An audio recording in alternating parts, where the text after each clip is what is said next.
Hey,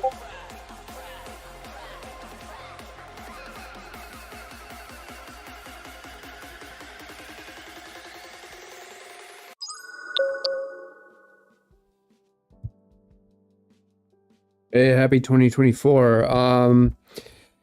Big news coming out of this list, the Epstein list being released tomorrow, apparently, because January 1st is a holiday.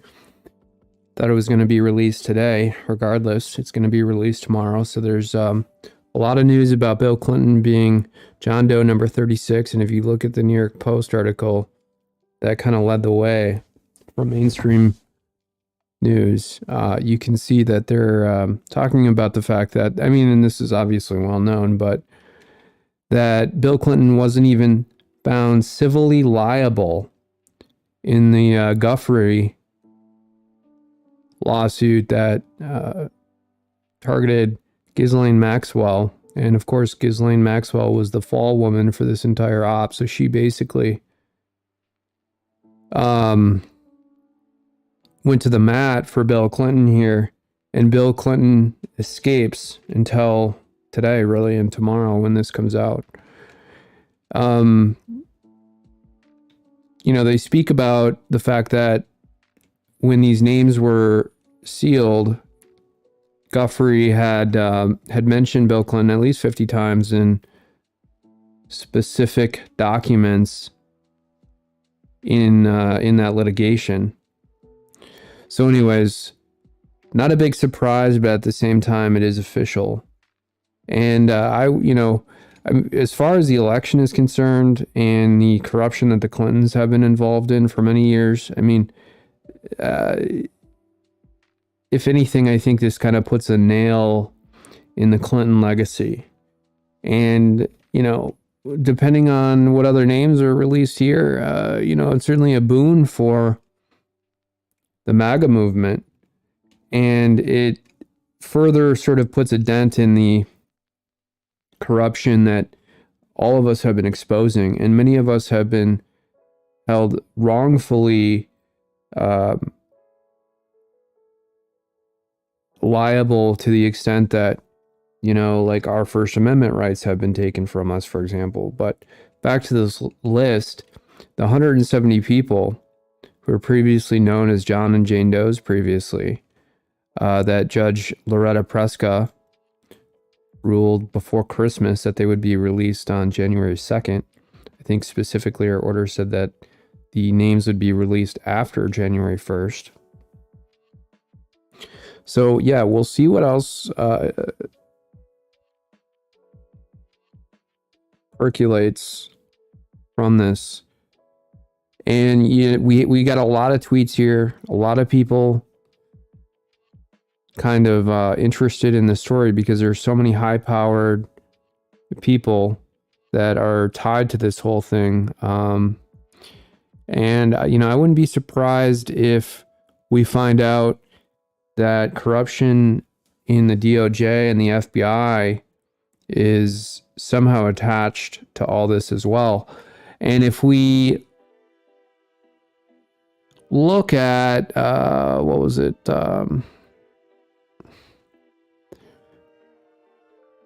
Oh, here we go. This is a good one. So this is a tweet from Matt Wallace.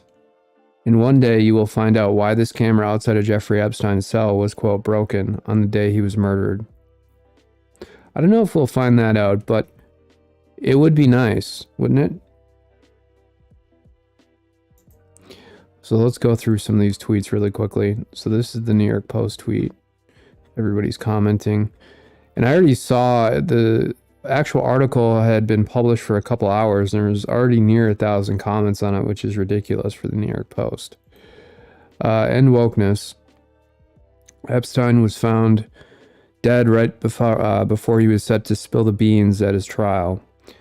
The closed caption TV cameras all broke that night, and the guards claimed they were all asleep.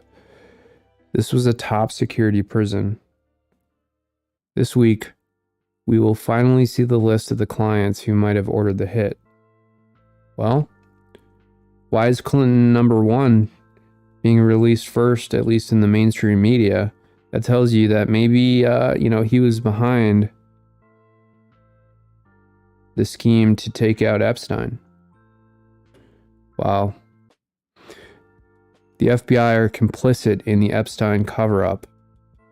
This is a tweet from Marsha Blackburn. We know the FBI seized a treasure trove of surveillance footage from Jeffrey Epstein's Palm Beach home where he ran his human trafficking ring. Why won't they release the tapes? Actually, that's interesting. So this is actually a screenshot of the tweet, but I want to actually see if that's something that Marsha tweeted just today.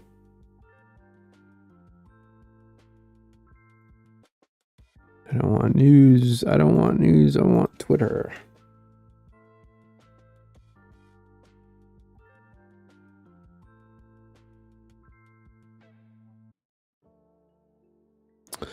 Okay, never mind. So this must have been a tweet from a while ago. So let's X-nay this.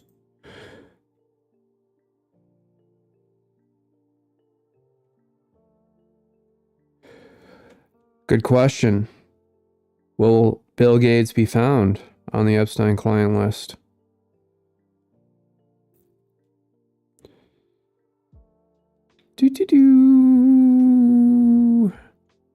Here's someone with a pretty reasonable comment considering the world we live in. I don't think we're going to see the list. I think we're being played. Who knows? At the last minute, they might prevent its release. Here's a picture of Hillary Clinton taking out Jeffrey Epstein.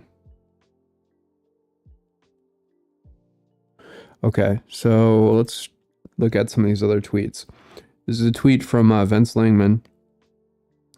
Bill Barr covered up on Hunter Biden's laptop to protect crooked Joe Biden. Now we know that Bill Barr covered up the Epstein Island client list to protect Doe 36, also known as Bill Clinton.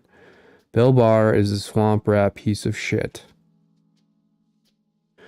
And the first tweet here is a good one. Or the first reply from Pajaban. Bill Barr's father worked with Epstein at Dalton College. The elder Barr wrote a book about intergalactic... yeah. Okay, so a weirdo book. I don't want to look that book up. I've heard this before. Very, very strange. Very, very strange. Maybe Bill Barr is on the list too. Wouldn't that be funny if you find out that an attorney general is on that list? Here's a tweet from a random account called Stuck in New Jersey. Fuck you, Hillary Clinton.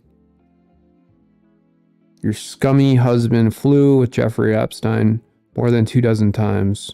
You're an enabler. Fuck you both.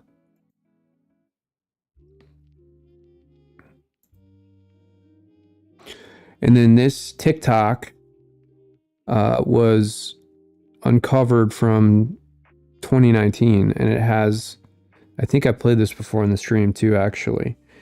It shows the list, the flight logs from 1998 to 2005, I believe.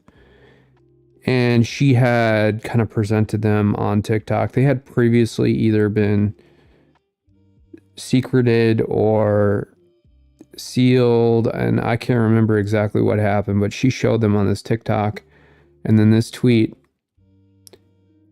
is kind of, unearthing this TikTok. Here's MTG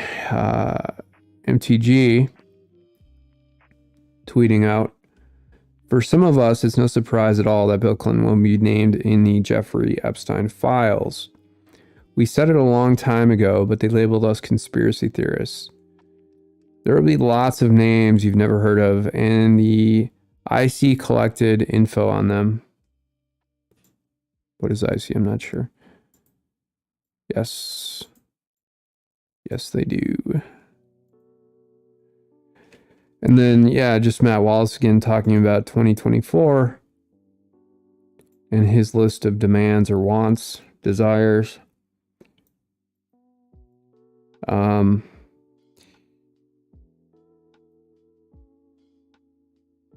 Everyone is saying that 2024 is going to be wild. I don't know. I definitely think it's going to be crazy. It's weird that there's somehow a consensus out there that it's going to be even worse than the last 4 years that we just went through. I think there's going to be a couple twists. I had some weird dreams last night, actually, and I couldn't remember one of the twists, but I do remember the election and something strange happening in the dream, at least. I don't know what those twists are going to be, but I certainly feel intuitively like there's going to be something that's going to be a major interference in the election. And speaking of that, I just quickly wanted to shift gears into a little bit of the Jack Smith stuff, AOC roasted, and then we have the Ukrainian attacks on civilian infrastructure in Belgorod, Russia, and then some of the Houthi stuff where the Navy apparently took out some boats and 10 Houthi rebels. And then, most striking of all, we have the Civil Reserve Air Fleet being activated by the Defense Secretary in the last couple days, which no one knows about, and it hasn't been reported in the mainstream media. And the Civil Reserve Air Fleet is a way for the Defense Department to compel Delta, American Airlines, United, all of the passenger airliners to move military personnel across the country, internationally, as well as specific types of cargo. And, this is troubling, to say the least. So, yeah, let's play some of this crap from Midas Touch. We talked about Midas Touch earlier today. 2023, and we enter 2024. And it's always a good time to reflect, right? It's a good time to look back. Karen Friedman Agnifilo on all talking the things about her prior experience working with Jack Smith in New York, in the Manhattan District Attorney's Office, and I believe it was in the DA's office, when they were both pretty young. I think they were just out of law school and they had 2 or 3 years of experience.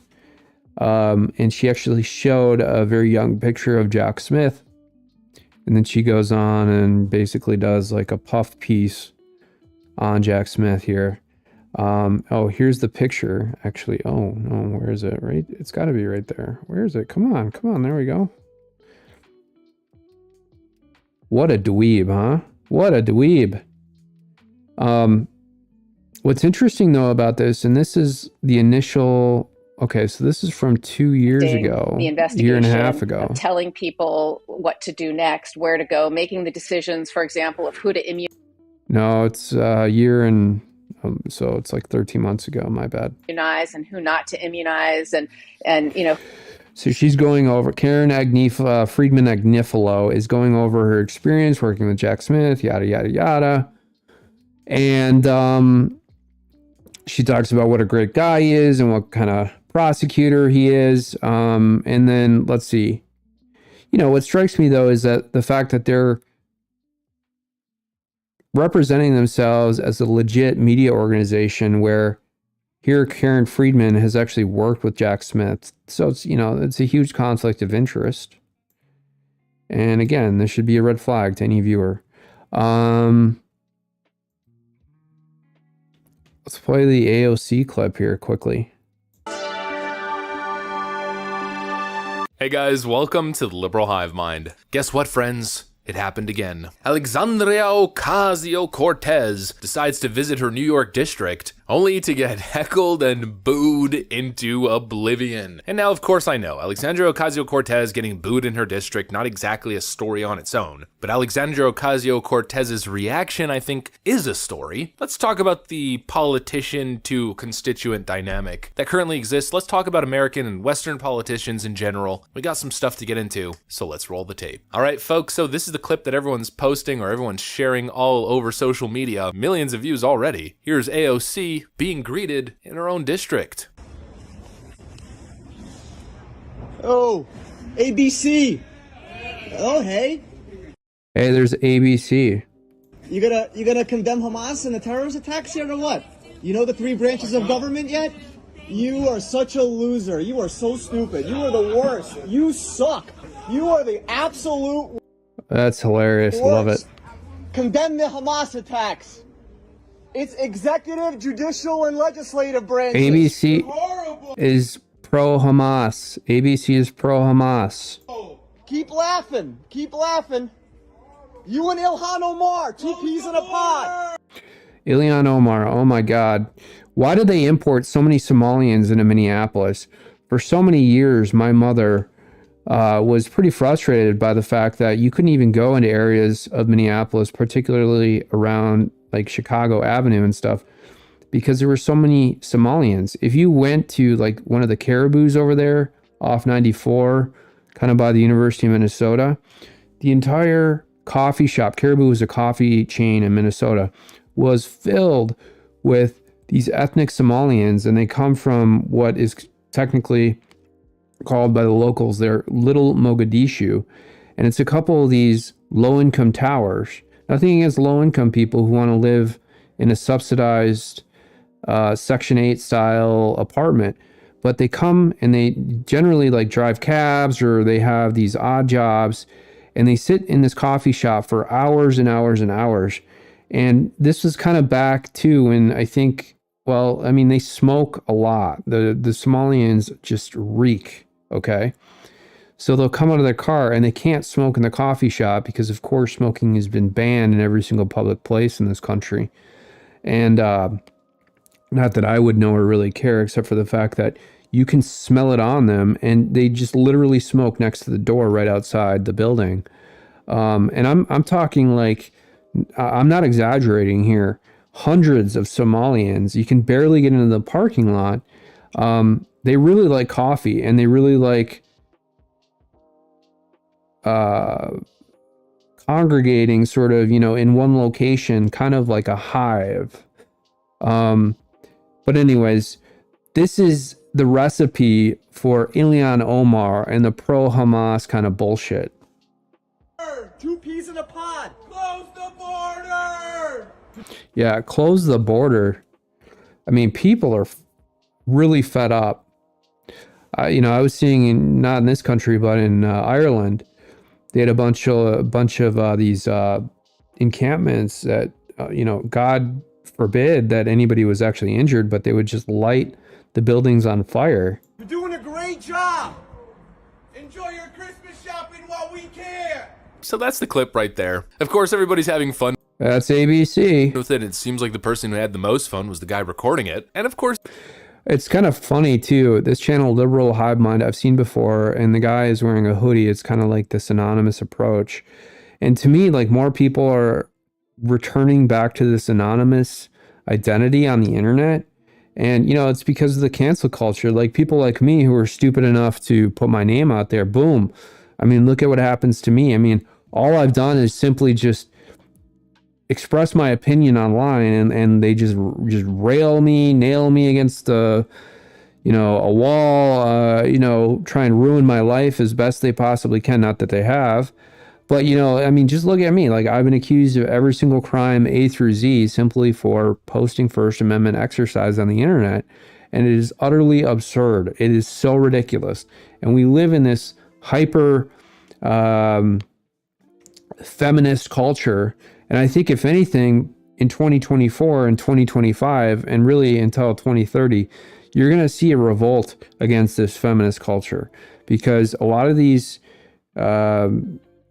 really Christian men who I've seen give in and think that that's the way to live. And it's not.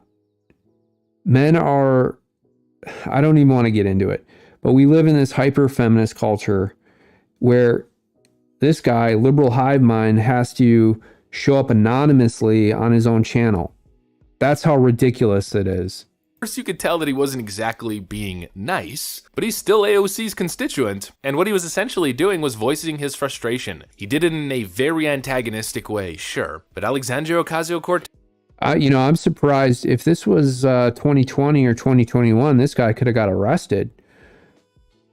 She would have accused him of domestic abuse. Does what she always... or harassment or stalking simply for expressing his opinion. Always does. She smiles, completely ignores him, disregards what he says, and moves on with her day. This is what AOC does. And in this particular instance, maybe it was... If ABC was a legitimate politician, she would stop and she would actually respond. She just walks right on by. Somewhat more justified, but it's a pattern of behavior. AOC gets protested or gets challenged every time she goes back to her district. Usually she'll do like a little town hall type event, and anytime she's protested, anytime she's challenged... I really do wonder, because I think she did some sort of press conference with a couple of officials in Queens or the Bronx, and there were just a bunch of liberals yelling at her, fed up with the whole immigrant situation. They finally realized what they voted for, huh? She always reacts the exact same way, with a smile on her face, laughing, and with total sarcasm. All right, listen, okay, listen. That's where that clip comes from that I just played for you. The level of arrogance on display I find is astonishing. Where I've seen this type of behavior I think most often is actually with the Canadian Prime Minister, Justin Trudeau. Simply exist on Twitter in 2023, and you were bound at some point to see a viral clip of Justin Trudeau getting yelled at or heckled at. She couldn't even respond. She couldn't even say, I love you too or something. Out in the street everywhere this guy goes, and his response every single time is to laugh in those protesters' faces or to pretend as if they're actually his supporters, and so he'll look at the crowd and smile and wave in such a condescending manner.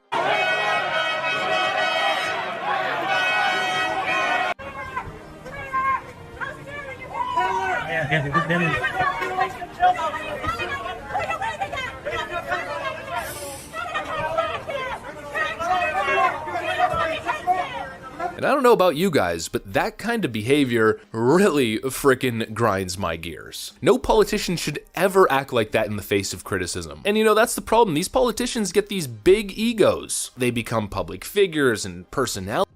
Well, he looked like he was in a rush. Celebrities and... I want to give her a chance to speak. You want to come back here? Okay, so they're trying to talk about how Vivek, allows people to respond at his events when they're heckling him or whatever. Thank you for that. So thank you. And part of what it means to live in this country is we have free speech. We get to speak our minds openly, even if we all don't agree on it. So let's actually applaud her for the courage.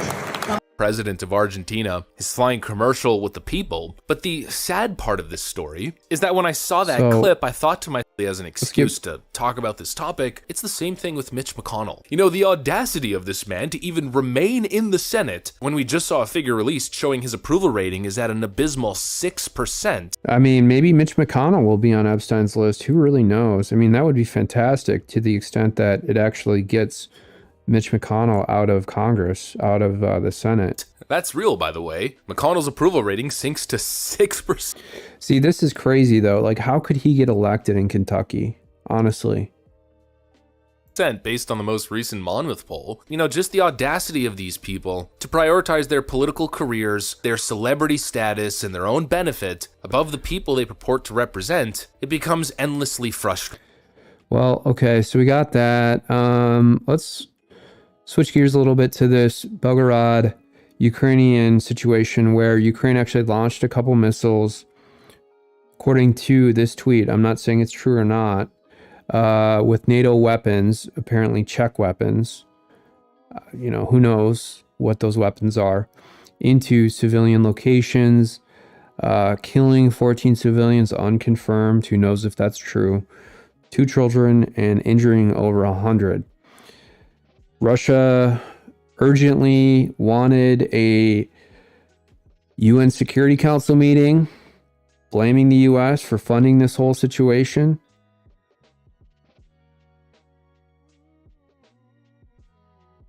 Waging a hybrid war against Russia and throwing modern Western weapons to the front against the Russian armed forces. Here we go. It's very clear that the United States is desperately trying to create the conditions for World War III.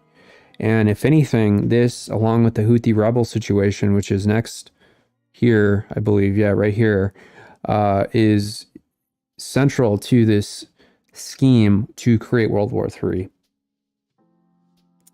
You know, and the other thing is, Russia has painted a very clear red line that if any weapons are used to attack based on, this NATO situation, if any of those weapons are used to attack Russia, Russia is going to respond in kind with kinetic firepower.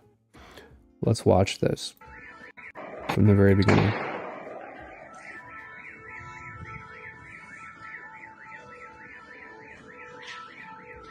Now, I got to be careful. Oops, I got to be careful here. I forgot I'm on YouTube. So let's. It's a. It's a brutal video. It's gruesome, and it shows you the rawness of the situation, which in some ways is good, and in other ways is bad. I don't particularly like seeing this, but it's necessary to understand war and what the United States is funding here. What your senators are voting for, what your Congress people are voting for. And to me, when you actually see this, and you see that people like Amy Klobuchar and Tina Smith are voting to fund Ukraine in order to do things like this, it is insane. Let's go to the Houthi rebel situation. God, the New York Times, are you kidding me? They're going to paywall me? Screw you guys.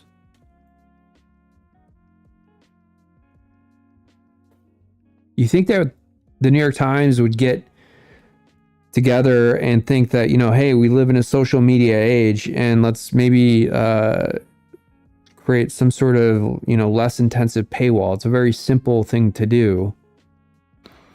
Okay, so boom, boom, boom. We'll look at the Guardian article. And plus, my God, they're asking for money.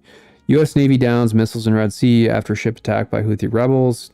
Yada, yada, yada. Warships responded after container vessel came under fire from Houthi rebel held part of Yemen, says U.S. Yeah, World War III on the way. I don't even need to read the story to understand that. They are creating also the economic instability necessary to make oil go through the roof. These shipping lanes are now closed for commercial ships. And, this is the first thing, at least publicly, that the U.S. Navy is saying that they're actually doing to contain or defend some of these commercial vessels going through there. And, who knows? I mean, people are wanting them to actually protect these ships. But on the other hand, these Houthi rebels and attacking Yemen, especially considering the fact that they're probably backed by Iran, and then you have Russia sponsoring Syria and this is another actually very interesting story. I'm going to bring this up just so we have evidence of it. Of course, it's not reported in the mainstream news. Hold on, let me go to Google very quickly.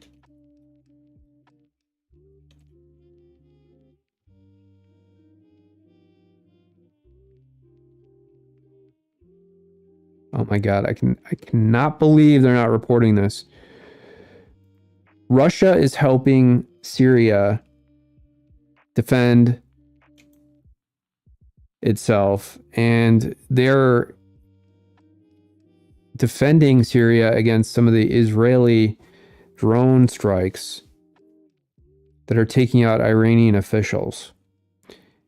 So we have these global powers coming together, forming coalitions. It's all happening. So 2024, I think that they're just going to continue trying to create the conditions for World War III, if anything. But yeah, interesting. So we'll see. We'll be on it to see who's on the Epstein flight list and what this all means. And I'll be back probably tomorrow morning, if not tomorrow afternoon, to discuss and predict based on all the information that's out there. If anyone else has comments, let me know. Otherwise, I'm going to end the stream shortly. Thank you for tuning in, and happy 2024. See ya. Bye. Thanks for watching Command HQ with Brock and Agent X. We'll see you next time.